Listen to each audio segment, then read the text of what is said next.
नहीं रहे हमारे भारत के रत्न रतन टाटा जी। उनके बारे में कुछ संक्षिप्त जीवनी हम बताना चाहेंगे जो हमारे लिए प्रेरणादायक है और हमें सब लोगों को उनके बारे में सुनना चाहिए। आप उनके बारे में ज़रूर ये जानना चाहेंगे कि उन्हें शादी क्यों नहीं की।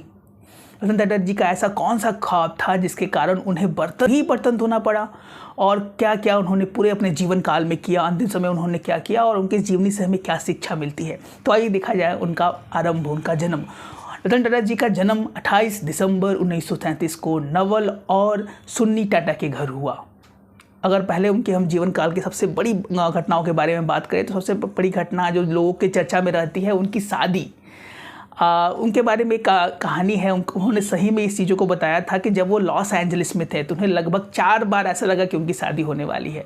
एक बार जब वो लॉस एंजलिस में काम कर रहे थे तो भारत चीन 1962 में भारत और चीन का युद्ध छिड़ गया। उस समय नवल टाटा जी जिससे बात कर रहे थे या जिससे दोस्ती में थे, उनके परिवार वालों ने भारत और चीन युद्ध के कारण उनकी बेटी को यानी उनकी दोस्त को भारत आने से मना कर दिया। उसके बाद टाटा जी ने कभी भी शादी नहीं की। एक बात और आती है जिसके बारे में हम चर्चा कर रहे थे कि नवल टाटा जी ने बर्तन क्यों धोए। एक बार नवल टाटा जी अमेरिका के आर्किटेक्चर की पढ़ाई कर रहे थे। जब उस समय वो पढ़ाई कर रहे थे तो उनमें एक जिद थी कि उन्हें अब प्लेन उड़ाना है, और प्लेन उड़ाने के जिद के कारण उन्हें लगता था कि हमारे पास ऐसा पैसा आ जाए जिससे प्लेन उड़ाने की संभावनाएं हो सके। उस समय अमेरिका में बहुत सारे ऐसे सेंटर्स खुल गए थे जहां पर जाकर कुछ पैसे देकर आप प्लेन उड़ा सकते थे तो था, और इसी शौक के कारण उन्होंने बहुत सारे होटलों में बर्तन धोना शुरू किया क्योंकि कुछ पैसे इकट्ठे हो जाए। उस समय लगभग अमेरिका में इस तरह की एजेंसीज खुल गई थी, इस तरह का चीज़ खुल गया था कि लोग पैसे दे के प्लेन्स को उड़ा सकते थे।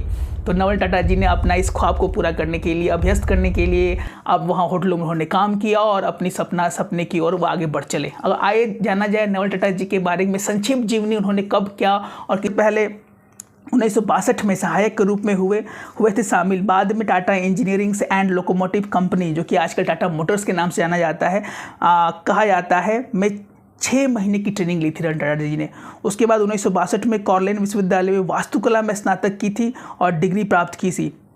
उसके बाद 1971 में रतन टाटा जी ने national radio and electronics company का प्रभारी निदेशक नियुक्त किया गया था। उसके बाद 1975 में हार्वर्ड बिजनेस स्कूल में एडवांस मैनेजमेंट कार्यक्रम उन्होंने पूरा किया था। 1981 में उन्हें होल्डिंग कंपनी टाटा इंडस्ट्रीज़ का अध्यक्ष नियुक्त किया गया था। उसके बाद उन्होंने 1991 यानी 1991 से लेकर 28 दिसंबर 2012 तक अपनी सेवानिवृत्ति तक टाटा समूह की होल्डिंग कंपनी टाटा सन्स का अध्यक्ष वो रहे थे। इसके बाद अगर बात किया जाए कि टाटा के बहुत सारे चीज़ों पर उन्होंने काम किया था, for example Tata Motors, Tata Steel, Tata Consultancy Services, Tata Power, Tata Global Beverage, Tata Chemicals, Indian Hotels and Tata Tele Services के अध्यक्ष भी वो रहे थे। उसके बाद टाटा मित्सुबिशी कॉरपोरेशंस और जेपी मॉर्गन चेस के अंतर्राष्ट्रीय सलाहकार बोर्ड में भी वो शामिल थे। उसके बाद वो Tata institute of fundamental research के प्रबंधक परिषद के अध्यक्ष भी थे।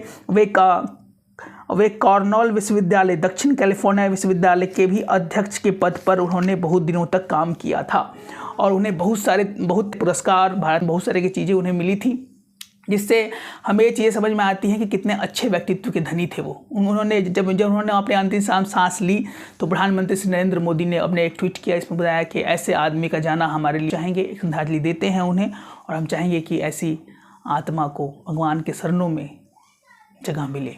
धन्यवाद टीम सर जी, पटना।